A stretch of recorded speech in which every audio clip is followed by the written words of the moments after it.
السلام علیکم ورحمۃ اللہ وبرکاتہ۔ بسم اللہ والحمد للہ والصلاة والسلام علی رسول اللہ، اما بعد۔ سنن ابی داود حدیث نمبر 118۔ قال حدثنا عبد اللہ بن مسلمہ عن مالک عن عمرو بن یحیی المازنی عن ابیہ انہ قال لعبد اللہ بن زید بن عاصم وهو جد عمرو بن یحیی المازنی، عمر بن یحییٰ مازنی اپنے باپ سے بیان کرتے ہیں، انہوں نے کہا عبداللہ بن زید بن عاصم سے، اور عبداللہ بن زید بن عاصم یہ دادا ہیں عمر بن یحییٰ المازنی کے، حل تستطیع کیا آپ طاقت رکھتے ہیں، ان ترینی کہ آپ مجھے دکھائیں، کیف کان رسول اللہ صلی اللہ علیہ وسلم یتوضأ کہ رسول اللہ صلی اللہ علیہ وسلم وضو کیسے کرتے تھے۔ تو فقال عبداللہ بن زید، سیدنا عبداللہ بن زید رضی اللہ عنہ نے کہا، نام ہاں، میں آپ کو دکھاتا ہوں۔ فدعا بوضوء انہوں نے پانی منگوایا، فافرغ علی یدیہ اپنے دونوں ہاتھوں پر ڈالا، فغسل یدیہ اپنے دونوں ہاتھوں کو دھویا، ثم تمضمض پھر کلی کی، واستنثر پھر ناک کو جھاڑا، یعنی پانی ڈالا ناک میں پھر اس کو جھاڑا، ثلاثاً 3 مرتبہ، ثم غسل وجہہ ثلاثاً پھر اپنے چہرے کو دھویا 3 مرتبہ، ثم غسل یدیہ مرتین مرتین الی المرفقین پھر انہوں نے اپنے ہاتھوں کو 2 بار دھویا کوہنیوں تک، مرفقین کوہنیوں تک مطلب کوہنیوں سمیت، ثم مسح رأسہ بیدیہ پھر انہوں نے اپنے سر کا مسح کیا دونوں ہاتھوں کے ساتھ، فاقبل بہما وادبر ان کو آگے سے پیچھے لے گئے اور پیچھے سے آگے لے آئے، بدا بمقدم رأسہ انہوں نے اپنے سر کے اگلے حصے سے مسح شروع کیا، ثم ذهب بہما پھر لے گیا دونوں ہاتھوں کو الی کفاہ گدی تک، ثم ردہما پھر دونوں ہاتھوں کو گدی سے واپس لٹایا، حتی رجع الی المکان الذی بدا منہ یہاں تک کہ لوٹے اس جگہ کی طرف جہاں سے مسح شروع کیا تھا، یعنی سر کے شروع سے حصے سے شروع کیا تھا، گدی تک لے گیا، گدی سے واپس لے آئے سر کے شروع والے حصے تک، یہ مسح مکمل ہو گیا۔ ثم غسل رجلیہ پھر انہوں نے اپنے دونوں پاؤں کو دھویا۔ الحمدللہ یہ حدیث متفق علیہ ہے، صحیح بخاری اور صحیح مسلم کی حدیث ہے۔ جو پہلی دفعہ اس سند میں راوی آئے ہیں ابو داود کتاب میں، باقی سارے پہلے گزر چکے ہیں۔ ایک ہیں عن ابیہ سے مراد یحییٰ بن عمارہ بن ابی الحسن ہیں۔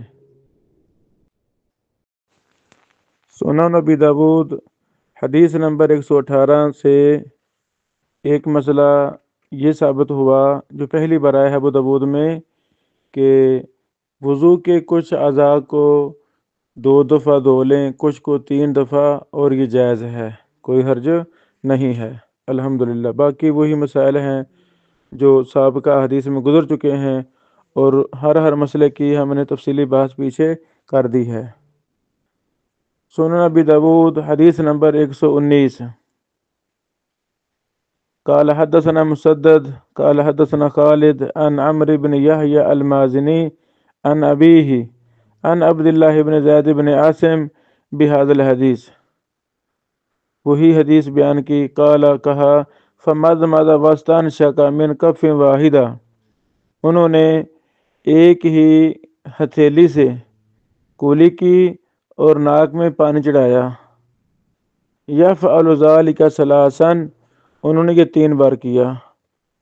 تو ثابت ہوا کہ منہ میں اور ناک میں پانی ایک ہی چلو سے ڈالنا چاہیے۔ مثلا دائیں ہاتھ میں پانی لیا ہے تو آدھا منہ میں ڈال دیا جائے اور آدھا ناک میں ڈال دیا جائے۔ ثم ذکر نحوہ، پھر انہوں نے اسی کی مثل حدیث کو بیان کیا۔ اس صحیح ثابت شدہ اضافے کو بیان کرنے کے لیے کہ فمضمض واستنشق من کف واحدہ، امام ابو داود رحمہ اللہ اسے اپنے الگ سند سے لائے ہیں الحمدللہ، اور یہ صحیح بخاری میں بھی موجود ہے۔ باقی حدیث ساری واضح ہے۔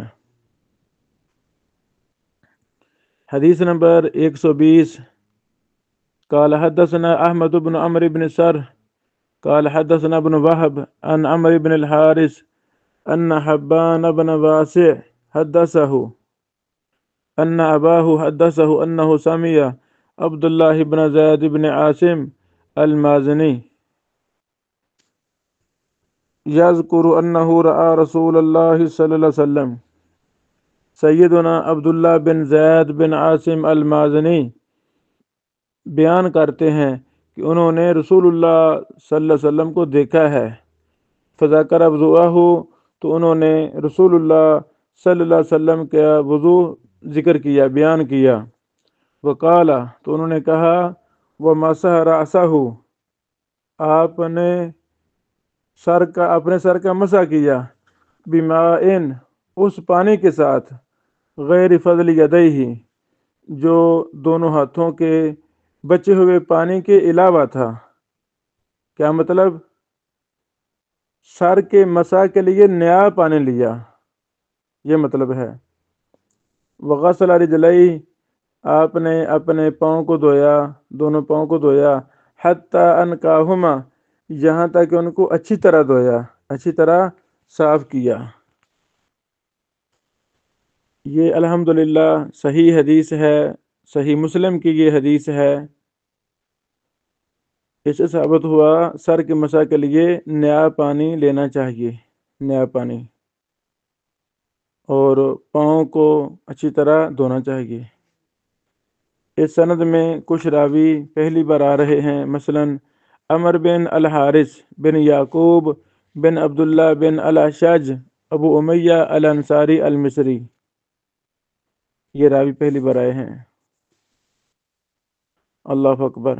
امام ابو زرع رازی رحمہ اللہ فرماتے ہیں، لم یکن لہ نظیر فی الحفظ فی زمانی، ان کے زمانہ میں حفظ کے اندر ان جیسا کوئی نہیں تھا، سبحان اللہ، کوئی مثال نہیں تھی۔ امام ابن معین نے، امام مجلی نے، امام نسائی اور دیگر کے ایک محدثین نے ان کو سکھا کہا ہے۔ آپ مصر میں 148 47 48 یا 49 میں فوت ہوئے رحمہ اللہ۔ اگلے راوی ہیں جو پہلی بار آ رہے ہیں، حیان بن واسع بن حبان بن منقذ الانصاری المازنی المدنی۔ حبان بن واسع کے دادا وہ صحابی ہیں، وجدہ صحابی، ان کے دادا صحابی ہیں۔ حبان بن واسع کو امام ابن حبان نے الثقات میں ذکر کیا ہے، اور ان کی احادیث صحیح مسلم میں موجود ہیں۔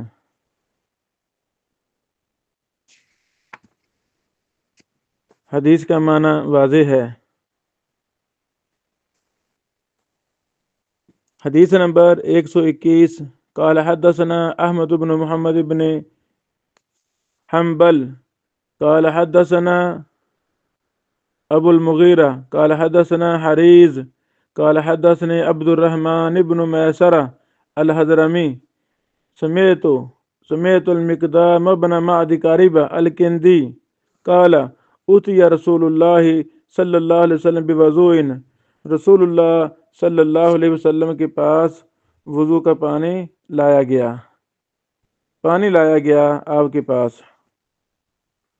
فتوضأ آپ نے وضو کیا، فغسل کفیہ ثلاثا دونوں ہاتھوں کو 3 دفعہ دھویا، ثم مضمض پھر کولی کی، واستنشق اور ناک میں پانی چڑھایا، ثلاثا 3 مرتبہ، وغسل وجہہ ثلاثا چہرے کو دھویا، اپنے چہرے کو دھویا 3 مرتبہ، ثم غسل ذراعیہ ثلاثا ثلاثا پھر اپنے دونوں بازوؤں کو دھویا 3 دفعہ، 3 بار دھویا، ثم مسح براسہ پھر اپنے سر کا مسح کیا، وأذنیہ اور اپنے کانوں کا مسح کیا، ظاہرہما ان کے ظاہر کا بھی، وباطنہما اور ان کے باطن کا بھی۔ الحمدللہ یہ حدیث صحیح ہے، اس کے سارے راوی ثقہ ہیں، بلکہ صحیح بخاری کے راوی ہیں سوائے عبد الرحمن بن میسرہ کے، اور یہ ثقہ ہیں۔ اس سند میں جو پہلی دفعہ راوی آ رہے ہیں ان میں ابو المغیرہ عبد القدوس بن الحجاج الحمصی الخولانی الشامی ہیں۔ امام ابو حاتم رازی رحمہ اللہ نے کہا کانا صدوقان وثقہ الجلی والدارقطنی وقال النسائی لیس به بأس وذکرہ ابن حبان فی کتاب الثقات۔ آپ 212 ہجری میں فوت ہوئے، اور امام احمد بن حنبل نے ان کا نماز جنازہ پڑھایا۔ اللہ اکبر، اللہ اکبر۔ حریز بن عثمان بن جبر بن احمر بن اسد الحمصی الشامی ابو عون، امام احمد بن حنبل رحمہ اللہ سے امام ابو داود نے سوال کیا حریز کے بارے میں، تو امام احمد نے کہا سکاتن سکاتن سکاتن، اللہ اکبر، 3 دفعہ کہا یہ سکہ ہے، سکہ ہے، سکہ ہے، ماشاء اللہ۔ اور امام اجلی، امام ابن معین، امام ابو حاتم رحمہم الاجمعین نے بھی ان کو سکہ کہا ہے، ماشاء اللہ۔ آپ 163 ہجری میں فوت ہوئے۔ اگلے راوی ہیں عبد الرحمن بن میسرہ الحضرمی، اللہ اکبر۔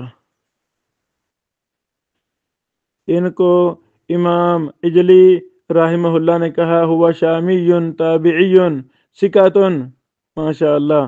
امام ابن حبان نے کتاب الثقات میں ذکر کیا ہے، اللہ اکبر۔ امام ابو داود رحمہ اللہ نے کہا شیوخ حریز کلہم ثقات، حریز کے تمام اساتذہ ثقہ ہیں، الحمدللہ۔ اسی طرح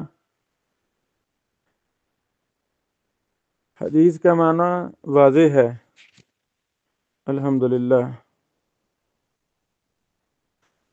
سنن نبی داود حدیث نمبر 122۔ قال حدثنا محمود بن خالد ويعقوب بن كعب الانطاکی لفظه، یعنی امام ابو داود رحمہ اللہ 2 شیوخ سے حدیث کو بیان کر رہے ہیں، اور یہ لفظ یعقوب بن کعب الانطاکی کے ہیں۔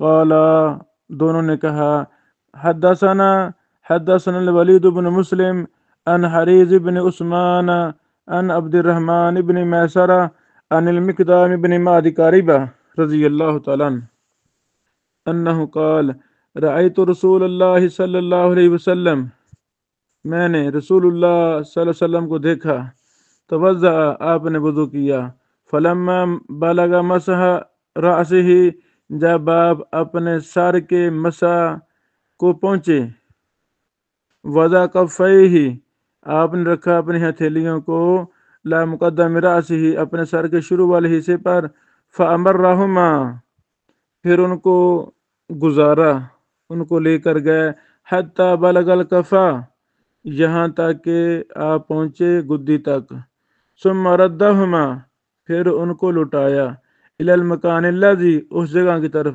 بدأ منہ جہاں سے شروع کیا تھا۔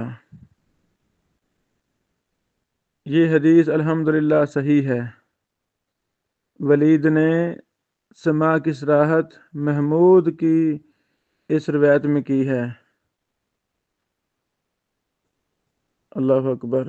یہ حدیث بیان کرنے کے بعد امام ابو داود رحمہ اللہ لکھتے ہیں قال محمود قال اخبرنی حریز، قال اخبرنی حریز۔ دوسری بات جو اہم ہے، سر کے مسح کا مسنون طریقہ اب بار بار احادیث میں آ رہا ہے، ہمیں ایسے ہی سر کا مسح کرنا چاہیے۔ اللہ تعالی ہماری اصلاح فرمائے۔ بہت سستیاں ایسے یعنی سر کا مسح بھی کرتے ہیں لیکن وہ سنت کے مطابق ہوتا ہی نہیں۔ گدی کا مسح بھی عام رواج بن گیا ہے، حالانکہ کسی بھی صحیح حدیث میں گدی کا مسح ثابت نہیں ہے۔ سر کا مسح کا طریقہ ایک ہی ہے، خواہ عورت ہو خواہ مرد ہو، کوئی بھی ہو جو وضو کرے گا وہ سر کا مسح اسی طرح کرے گا سنت کے مطابق۔ تو سر کے شروع والے حصے سے دونوں ہاتھوں کو رکھنا ہے، پیچھے لے کر جانا ہے، پیچھے سے آگے لے کر آنا ہے۔ بعض تو یعنی دونوں ہاتھوں کو رکھتے ہیں نہیں، بس پورے رکھتے ہیں پورے سر پر، ایسے گزار دیا چلو چھٹی جی مسا ہو گیا۔ بعض پیچھے لے جاتے ہیں آگے نہیں لاتے، یہ بھی غلط ہے۔ اس طرح عجیب و غریب بعض نے اپنے پف وغیرہ بنائی ہوتی ہے، بال عجیب و غریب قسم کے انہوں نے بنائے ہوتے ہیں، تو وہ ختم بھی نہیں کرنا چاہتے اور مسا بھی کرنا چاہتے ہیں، تو وہ پھر اپنے مسے کو بھی ویسے ہی کرتے ہیں جیسے ان کے بالوں کا کوئی فضول سا سٹائل ہوتا ہے، وہ ویسے ہی مسا کر جاتے ہیں۔ نہیں، یہ خوبصورتیاں، یہ بناؤ سنگار ہمیں سنت کے مطابق کرنے چاہیے، اور اپنی عارضی ایک خوبصورتی کے لیے ہمیں سنت کو مسخ نہیں کرنا چاہیے، ہمیں سنت کے مطابق ہی مسح کرنا چاہیے۔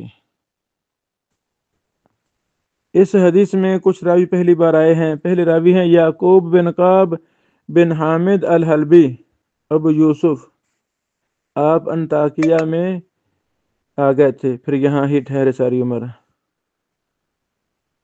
امام اجلی رحمہ اللہ نے کہا سکاتن رجل صالح صاحب سنہ، ماشاء اللہ۔ امام ابو حاتم نے کہا کانا سکا۔ امام ابن حبان نے ان کو السکات میں ذکر کیا ہے۔ اگلے راوی ہیں الولید بن مسلم الدمشقی ابو العباس الاموی، آپ کو امام اجلی رحمہ اللہ نے سکہ کہا ہے، اور امام یعقوب بن شیبہ نے بھی سکہ کہا ہے، اور امام ابو حاتم رحمہ اللہ نے کہا صالح الحدیث۔ آپ 194 ہجری میں فوت ہوئے۔ اللہ اکبر۔ حدیث کا معنی واضح ہے۔ فَأَمَرَّهُمَا کا مطلب ہے الامرار ای امزاہما، یعنی گزارنا، لے کر جانا۔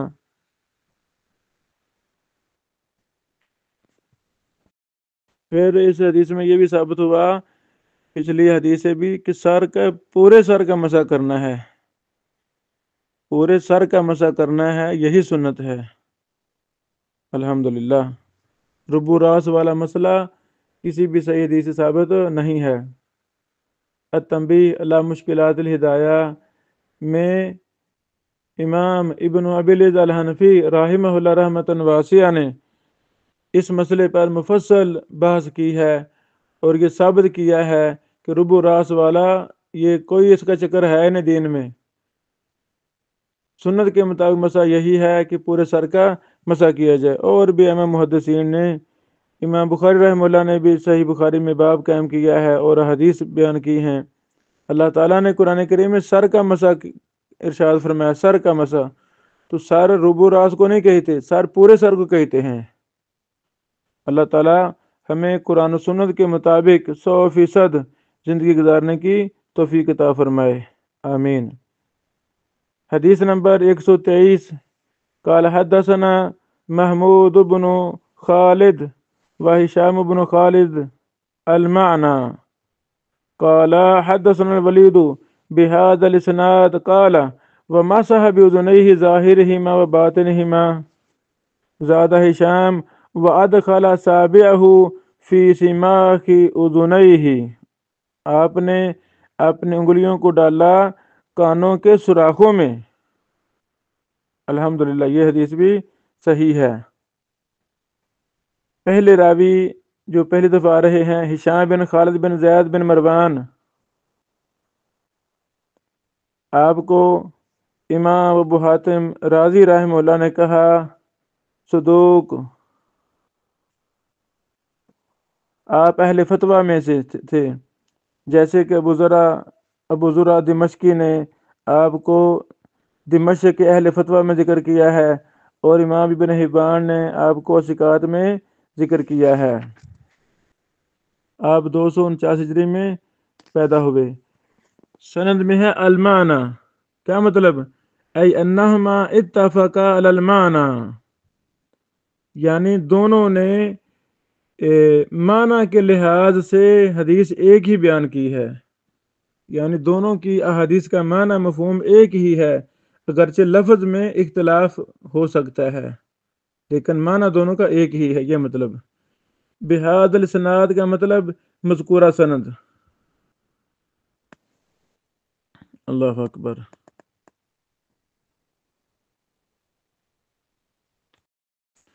اللہ اکبر۔ کانوں کا بھی مکمل مسح کرنا چاہیے، سر کا بھی مکمل مسح کرنا چاہیے، کانوں کا اندر سے بھی مسح کرنا چاہیے، باہر سے بھی مسح کرنا چاہیے۔ سبحان اللہ، سبحان اللہ۔ سنن ابی داود حدیث 124، قال حدثنا معمر بن الفضل الحرانی قال حدثنا الولید بن مسلم قال حدثنا عبد الله بن العلاء قال حدثنا ابو الازهر المغيرة بن فروة ويزيد بن ابي مالك ان معاوية توزع للناس كما رأى رسول الله صلی اللہ علیہ وسلم، بے شک سیدنا و محبوبنا و محبوب الامت المسلمہ سیدنا امیر معاویہ رضی اللہ تعالیٰ عنہ نے وضو کیا لوگوں کے لیے جیسے دیکھا تھا اللہ کے رسول صلی اللہ علیہ وسلم کو۔ یتوضأ، آپ یعنی جیسے دیکھا نبی علیہ السلام کو وضو کرتے ہوئے، فلما بلغ رأسہ، جب آپ پہنچے اپنے سر پر، غرفۃ مما، آپ نے ایک چلو پانی لیا، فتلقاها بشمالہ، اس کو بائیں ہاتھ پر ڈالا، حتی وضع علی وسط رأسہ، اور رکھا اسے اپنے سر کے درمیان پر، حتی قطر الماء او کاد یقطر، یہاں تک کہ پانی کے قطرے بہنے لگے یا قریب تھے کہ قطرے گریں سر سے۔ ثم مسح، پھر آپ نے مسح کیا، من مقدمہ الی مؤخرہ، سر کے شروع سے سر کے آخر تک، ومن مؤخرہ الی مقدمہ، اور سر کے پیچھے سے سر کے آگے تک۔ اللہ اکبر۔ سیدنا امیر معاویہ رضی اللہ تعالیٰ عنہ نے وضو کا طریقہ کر کے دکھایا۔ پیچھے ہم نے کتنی حدیث پڑھی، سیدنا علی رضی اللہ تعالیٰ عنہ نے وضو کر کے دکھلایا۔ اس سے پہلے ہم نے دیگر صحابہ کا ہم نے پڑھا کہ صحابہ کرام کو کس طرح ایک ایک سنت سے محبت تھی، پیار تھا کہ وہ عملاً کر کے دکھاتے تھے۔ سبحان اللہ، سبحان اللہ، اللہ اکبر۔ ہمیں بھی اپنی پبلک کو اپنے گھروں میں وضو کا طریقہ وغیرہ کر کے دکھانا چاہیے تاکہ ہمارے طلبہ، ہمارے بچے سیکھ سکیں۔ یہ حدیث الحمدللہ صحیح ہے۔ اس حدیث کے پہلے راوی جو پہلی بار آئے ہیں، معمر بن الفضل بن مجاہد ہیں۔ آپ کو امام ابو حاتم نے ثقہ کہا ہے۔ اسی طرح امام احمد بن حنبل نے کہا لا بأس به، زعموا انه لا بأس به، اور ابن حبان نے ثقات میں ثقہ کہا ہے، ثقات میں ذکر کیا ہے۔ آپ 227 ہجری میں فوت ہوئے۔ عبد الرحمن بن العلا بن زبر بن عطارد بن عمر الشامی دمشقی ابو زبر الربعی۔ امام ابو حاتم رازی نے کہا یکتب حدیث وثقہ دارقطنی وابن معین وذکرہ ابن حبان فی کتاب الثقات۔ آپ 164 ہجری میں فوت ہوئے۔ جب آپ فوت ہوئے تھے آپ کی عمر 99 سال تھی، ایک کم 90 سال تھی۔ اللہ اکبر۔ ابو الازہر المغیرہ بن فروہ الثقفی، آپ کو امام ابن حبان نے ثقات میں ذکر کیا ہے۔ یزید بن ابی مالک، اللہ اکبر۔ امام ابو حاتم رازی نے کہا من فقہاء شام ثقہ۔ امام دارقطنی نے کہا ہوا من الثقات۔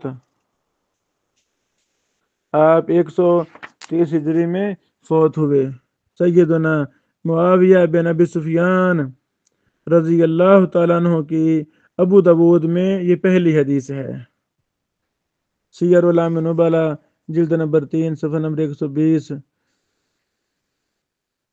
تاریخ دمشق لابن عساکر جلد نمبر 16 صفحہ نمبر 339۔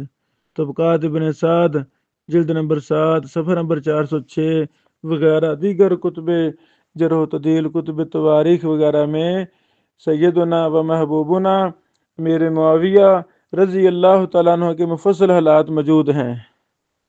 اللہ اکبر۔ حدیث نمبر 125۔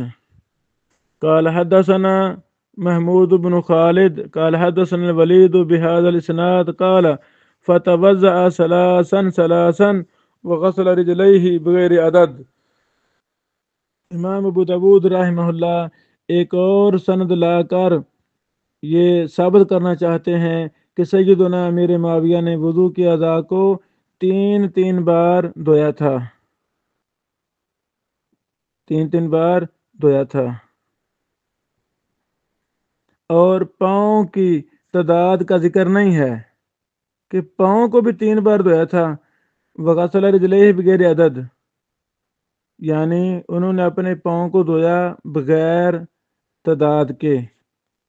ہم کہتے ہیں دیگر احادیث میں بالکل واضح ہے کہ رسول اللہ صلی اللہ علیہ وسلم اپنے پاؤں کو بھی 3 دفعہ دھوتے تھے، تو دوسری احادیث نے اس کے معنی کو معین کر دیا کہ پاؤں کو 3 بار ہی دھونا چاہیے، زیادہ سے زیادہ 2 دفعہ دھو لیں۔ اگر انسان دیکھتا ہے پاؤں صاف ہیں تو 2 دفعہ دھو لے، 1 دفعہ دھو لے، 1 دفعہ دھونا واجب ہے۔ تو ایک حدیث کا معنی دوسری احادیث تفسیر کے ساتھ وضاحت کے ساتھ بیان کر دیتی ہیں، تو ہمیں ہر صحیح حدیث کو لینا ہے انشاءاللہ۔